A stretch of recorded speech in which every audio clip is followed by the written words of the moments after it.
अपने बेहतरीन अभिनय के लिए जाने जाने वाले प्रतिभाशाली अभिनेता संजय दत्त एक प्रतिभाशाली निर्माता भी है।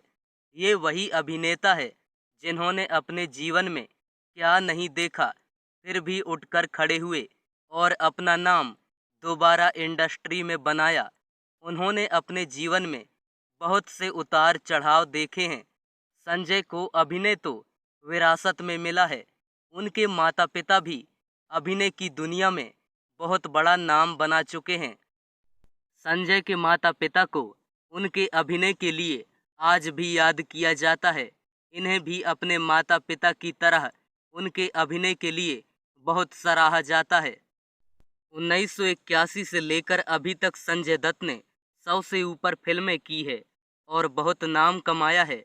इसके अतिरिक्त संजय दत्त बहुत से विवादों में भी रहे और इन्हीं विवादों के चलते उन्हें जेल भी जाना पड़ा था, पर बाद में उन्होंने धमाकेदार वापसी की। यदि आप उनकी लाइफ स्टोरी को देखना चाहते हो तो उनके जीवन के ऊपर एक फिल्म भी बनी है, जिसे देखकर आप संजय दत्त के जीवन को और करीब से जान सकते हैं। यह फिल्म 2018 में आई, जिसका नाम संजू है। इस फिल्म में संजय दत्त की भूमिका रणवीर कपूर ने निभाई है। आज हम जानेंगे संजय दत्त के संजू बाबा बनने का पूरा सफर।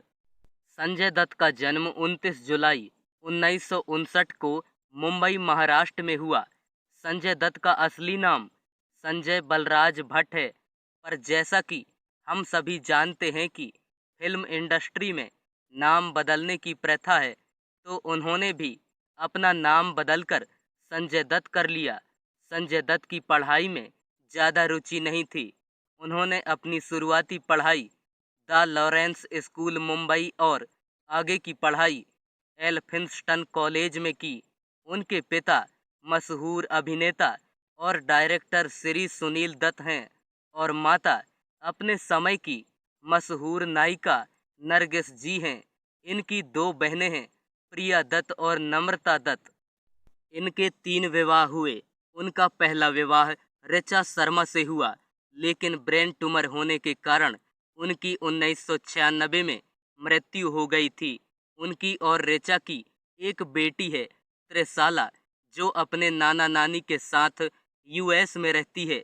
उनका दूसरा विवाह रिया पिल्लई के साथ हुआ, लेकिन कुछ निजी कारणों के कारण दोनों का विवाह ज़्यादा चला नहीं और दोनों का तलाक हो गया। फिर 2008 में गोवा में उनका विवाह मान्यता के साथ हुआ। मान्यता और संजय के 2 जुड़वा बच्चे हैं, जो कि 21 अक्टूबर 2010 को हुए। इनके बेटे का नाम है सहरान और बेटी का नाम इकरा। साथ ही संजय दत्त खुद बताते हैं कि उनका शादी के पहले बहुत लड़कियों के साथ अफेयर रहा है। माँ बाप को पर्दे पर देखते देखते उनकी भी रुचि अभिनय में हो गई। वैसे तो उन्होंने अपनी पहली प्रस्तुति फिल्म रेशमा और शेरा नामक फिल्म में की थी, पर इस फिल्म में उनका बहुत छोटा सा रोल रहा। सुनील दत्त और नरगिस के बेटे होने के बावजूद भी उन्हें अपना नाम कमाने में काफ़ी वक्त लग गया। उन्होंने मेन लीड के तौर पे अपनी शुरुआत 1981 में फिल्म रॉकी से की, जो कि बहुत बड़ी हिट रही। मगर इस फिल्म के पर्दे पर आने से पहले ही उनकी मां की मृत्यु हो गई, जिसका संजय के जीवन में बहुत प्रभाव पड़ा। अपनी मां के बेहद करीब होने के कारण संजय अपनी मां के देहांत का दुख सहन नहीं कर पाए और कुछ बुरी संगतियों में आकर उन्होंने शराब और ड्रग्स लेने शुरू कर दिए। पर यह आदत उन्हें इतनी बुरी तरह लग चुकी थी कि इसके चलते वे पहली बार जेल भी गए। इसको छुड़वाने के लिए उन्हें रिहाब सेंटर भी भेजा गया।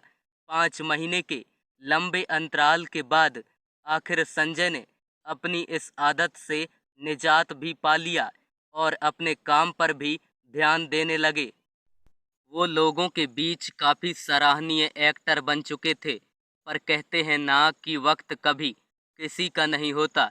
1993 में हुए मुंबई में बम ब्लास्ट, जो कि बहुत चर्चनीय था, उसमें संजय दत्त का नाम भी सामने आया।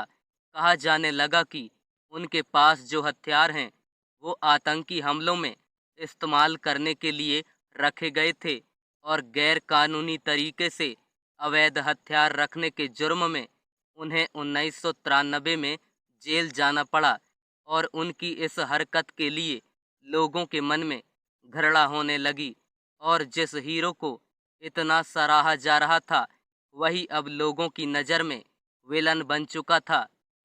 उन्होंने जेल में भी बहुत सी कठिनाइयों का सामना किया। जेल जाने के कारण कुछ साल वे कोई काम नहीं कर पाए। 1995 में जब उन्हें बेल मिली तब बाहर आकर उन्होंने फिर से काम शुरू किया और सन 1999 में बहुत सी हिट फिल्में दी जो लोगों के बीच बहुत प्रशंसनीय रही। उनकी मुन्ना भाई फिल्म के दोनों पार्ट लोगों के बीच बहुत फेमस हुए और सुपर डुपर हिट भी हुए। फिर 2006 में केस दोबारा रिओपन हुआ तो उन्हें फिर जेल जाना पड़ा, पर उन्हें जल्द ही बेल मिल गई और यह भी साबित हो गया कि उनका आतंकी मामले में कोई हाथ नहीं है।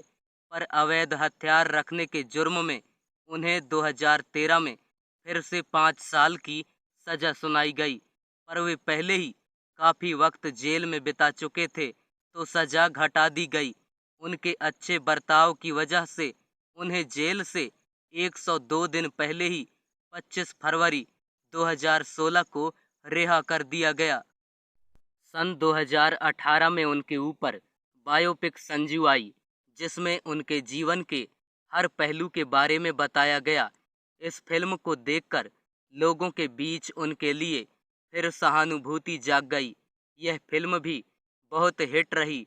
इतने आरोपों के बाद भी उनकी फिल्मों को बहुत पसंद किया गया और यही उनकी असली कमाई है। उनके अभिनय का तरीका लोगों द्वारा बहुत पसंद किया जाता है। उसी समय खबर मिली कि संजय दत्त को फेफड़े का कैंसर है और वह अस्पताल में भर्ती है। उनके फैंस उनके लिए दुआएं कर रहे थे कि वह जल्द ही स्वस्थ होकर हमारे बीच आएंगे। चलिए अब हम बात करते हैं संजय दत्त के कुछ प्रसिद्ध फिल्मों के बारे में, जिसमें विधाता, नाम, रॉकी, सड़क, खलनायक, वास्तव, मिशन कश्मीर, कांटे, मुन्ना भाई MBBS, मुसाफिर, जिंदा, लगे रहो मुन्ना भाई, एकलव्य द रॉयल गार्ड, नहले पे दहला, ये सब हैं। दोस्तों, अभिनेता संजय दत्त को बहुत सारे अवार्ड भी मिल चुके हैं। फिल्म फेयर पुरस्कार 2000 में फिल्म वास्तव में बेहतरीन अभिनय के लिए, अंतर्राष्ट्रीय भारतीय फिल्म अकादमी पुरस्कार 2001 में फिल्म वास्तव के लिए, star screen award mission Kashmir के लिए सर्वश्रेष्ठ सहायक अभिनेता, फिल्म फेयर पुरस्कार मुन्ना भाई MBBS के लिए सर्वश्रेष्ठ कॉमेडियन पुरस्कार, मुन्ना भाई MBBS के लिए star dust star of the year पुरस्कार, लगे रहो मुन्ना भाई के लिए सर्वश्रेष्ठ अभिनेता के लिए ग्लोबल इंडियन फिल्म पुरस्कार और क्रिटिक्स चॉइस पुरस्कार, लगे रहो मुन्ना भाई के लिए star dust star of the year पुरस्कार, जी सिने पुरस्कार, लगे रहो मुन्ना भाई। संजय दत्त को बहुत से नामों से बुलाया जाता है, जैसे कि संजू बाबा, डेडली दत्त, मुन्ना भाई। उन्होंने पॉलिटिक्स में भी कदम रखा था, लेकिन 1993 में हुई मुंबई बम ब्लास्ट की वजह से वे खास चर्चा में रहे। उन पर आरोप था कि उस दौरान उन्होंने अपनी आत्मरक्षा के लिए गैर कानूनी तरीके से अपने पास हथियार रखे। संजय दत्त को घुड़सवारी, गिटार, कुकिंग और फोटोग्राफी का शौक है। उन्होंने अपने जीवन में बहुत ही संघर्ष देखे हैं। उनकी माता नरगिस कैंसर के कारण जल्द ही भगवान को प्यारी हो गई थी, जिसका सदमा संजय दत्त सहन नहीं कर पाए और इसी क्रम में उन्हें नशे की लत भी लग गई थी।